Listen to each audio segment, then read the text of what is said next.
केसाने गळा कापू नका वगैरे ठीक आहे, कोणाला सांगतायत ते मला माहीत नाही बरं का. त्यांची केस आमच्याकडनं संपलेली आहे, आम्ही त्याच्यावर बोलणार नाही. आणि उद्याच्या निवडणुकीत त्या केसची फाईल जनता पूर्ण बंद करणार आहे. आम्ही कशाला त्याच्यावर बोलायचं? ज्या पद्धतीनं त्यांची अवहेलना सुरू आहे त्याच्यावरती आम्हाला बोलण्याची गरज नाही. या क्षणी त्यांचं त्याने बघावं. पुढे बोला. राज्यात कायदा सुव्यवस्थेचा प्रश्न उभा राहिला. आपण एक पत्र देखील दिलं आहे गृहमंत्र्यांना. जुगारांचे अड्डे सर्रासपणे चालू आहे आणि यापूर्वी वारंवार मी हे पत्र लिहितो. महाराष्ट्रामध्ये आमदार गोळीबार करतायत, हत्या करतायत, लुटमार होत आहेत, दरोडेखोरी होते आहे, भ्रष्टाचार सुरू आहे, बलात्कार सुरू आहेत आणि ड्रग्स गुजरातमधून महाराष्ट्रात येत आहे. नाशिक, पुणे, मुंबई, ठाणेसारख्या शहरात मोठ्या प्रमाणात ड्रग्स सापडत आहे, हजारो कोटी रुपयाचं. सरकार काय करत आहे, गृहमंत्री काय करत आहे? आणि आता जी नवीन माहिती आली आहे की अंमली पदार्थाच्या आहारी इकडली तरुण पिढी जाते, त्याचबरोबर ऑनलाईन जुगार, ऑनलाईन लॉटरी आणि त्याचा मोठा फटका तरुण वर्गाला बसलेला आहे, कुटुंबांना बसलेला आहे. जसं लेडीज बार आर पाटलांनी बंद केले कारण कुटुंब उद्ध्वस्त होत आहेत, त्याच पद्धतीनं या ऑनलाईन जुगारानं तरुण वर्ग उद्ध्वस्त होतो आहे.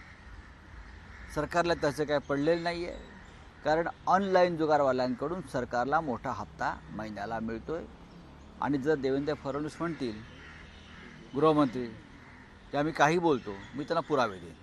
सर हिंदी में जानना चाहेंगे महाविकास आघाडीच्या बैठकीनंतर ज्यावेळी प्रकाश आंबेडकर निघून गेले त्यावेळी त्यांनी त्याच्या माध्यमांना सांगितलं, त्यांना विचारलं सकारात्मक चर्चा होती का? त्यावर त्यांचं उत्तर असं होतं, माझ्या चेहऱ्याकडे बघून काय वाटतं. त्यानंतर लगेचच अर्ध्या तासात त्यांच्या पक्षाकडून बोलू द्या, बोलू द्या. चर्चा नाही झाली. ठीक आहे, मनासारखं म्हणजे असं आहे की आघाड्यांमध्ये सगळ्यांच्याच मनाप्रमाणे होत नाही. आम्ही जेव्हा शिवसेना भारतीय जनता पक्षाबरोबर युतीत होतो तेव्हाही आमच्या मनाप्रमाणे होत नव्हतं. आता आम्ही महाविकास आघाडीत आहोत.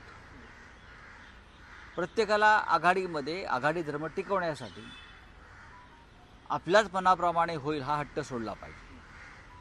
मग तो काँग्रेसने सोडलेला आहे, राष्ट्रवादी काँग्रेसनं सोडलेलं आहे आणि शिवसेनेनंही सोडलं आहे. शिवसेनेनं अनेक आपल्या महत्त्वाच्या जागा आघाडीत सोडलेल्या आहेत किंवा सोडते आहे. कारण महाराष्ट्रामध्ये आम्हाला एक वेगळं चित्र निर्माण करायचं आहे. प्रकाश आंबेडकर साहेबांबरोबर आमची चर्चा अत्यंत उत्तम झाली. आता काही जागांच्या संदर्भात पुढे चर्चा होईल. त्याच्यामुळे काहीच घडलं नाही काल हे असं सांगणं हे बरोबर नाही. म्हणजे कोणीही काल वंचितच्या बाबतीमध्ये चर्चा खूप पुढे गेली. आता ठीक आहे, परत ते एक प्रस्ताव जो आहे त्या प्रस्तावावर चर्चा झाली, ते त्यांच्या कार्यकारिणीत प्रस्ताव ठेवणार, चर्चा होईल. कारण ते लोकशाही मानणारा त्यांचा पक्ष असल्यामुळे कार्यकारिणी वगैरे खूप वर्किंग कमिटी त्यांची आहे, अशा अनेक कमिट्या असल्यामुळे त्या कमिटीतून ह्या कमिटीत गेल्यावरती ते आमच्याकडे परत स्वतः चर्चेला बसू आणि आम्ही त्यांचं पूर्ण समाधान करायचं ठरवलेलं आहे. प्रकाश आंबेडकर आणि वंचित बहुजन आघाडी यांचं पूर्ण समाधान करायचं. कोणत्याही परिस्थितीमध्ये प्रत्यक्ष किंवा अप्रत्यक्ष प्रकाश आंबेडकर साहेब हे भारतीय जनता पक्षाला मदत होईल अशी भूमिका घेणार नाही. उत्तर प्रदेशमध्ये जे मायावती करतायत त्याला पूर्ण विरोध प्रकाश आंबेडकर साहेब करतायत. त्यांना या देशात हुकुमशाहीला खतपाणी घालणारं मोदींचं राज्य नको आहे.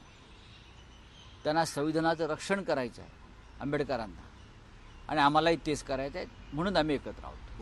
हिंदी में जानना चाहेंगे, आपने लेटर लिखा है देवेंद्र फडणवीस जी को, क्या है वो लेटर में? देखिए, मैंने राज्य के गृहमंत्री को लिखा है, महाराष्ट्र में जिस प्रकार से लॉ एंड ऑर्डर की स्थिति है बहुत गंभीर है. खुलेआम विधायक एक दूसरे के ऊपर गोलीबारी कर रहे हैं, हत्याएं हो रही है. मुंबई महाराष्ट्र में गुजरात के बहुत से पोर्ट से हजारों करोड़ का ड्रग्स मुंबई, नासिक, पुणे, ठाणे में आ रहा है. ऐसे में उनकी जिम्मेदारी बनती है. अब नया एक मसला सामने आया है, ऑनलाइन गैम्बलिंग. सबसे ज़्यादा महाराष्ट्र में है, हज़ारों करोड़ का ट्रांजैक्शन चल रहा है. उसमें जो युवा पीढ़ी है, नौकरी करने वाली पीढ़ी है, वो पूरा पैसा, पूरा सैलरी हर महीने में वो ऑनलाइन जुगार पे लगाती है. और घर घर उद्ध्वस्त हो गए हैं और सरकार उनकी कोई दखल नहीं दे रहा है, क्योंकि सरकार को बहुत बड़ा उससे हफ्ता मिल रहा है, रंगदारी हो रही है। तो मैंने देवेंद्र जी को कहा है, आप राज्य के गृह मंत्री हो, आपको अगर ये युवाओं का जो समस्या है, जो फैमिली की समस्या है उनकी, वो नहीं दिखती, तो क्या गृह मंत्री पद आपके किस काम का है? इतना मैंने कहा है। सर, कल सीट शेयरिंग के ऊपर मीटिंग हुई महाविकास आघाड़ी की, लेकिन फिर भी प्रकाश अंबेडकर जी नाराज दिखे। प्रकाश अंबेडकर जी नाराज नहीं है। प्रकाश अंबेडकर के साथ हमारी बहुत ही पॉजिटिव चर्चा हो गई है। वंचित आघाड़ी के साथ प्रस्ताव के ऊपर चर्चा हुई, हमने कुछ बातें कही, अंबेडकर जी ने कुछ बातें रखी, उसके ऊपर चर्चा हुई है। अब प्रस्ताव लेकर एक प्रस्ताव अंबेडकर साहब ने दिया, उसके ऊपर चर्चा हो गई। जो निर्णय हुआ अंदर, वो आप उनके कार्यकारिणी जो है पार्टी के, उनके सामने रखेंगे और वापस 2-3 दिन में हम लोग बैठेंगे। Thank you. लोकशाही मराठी ऐका, पहा, जागरूक रहा।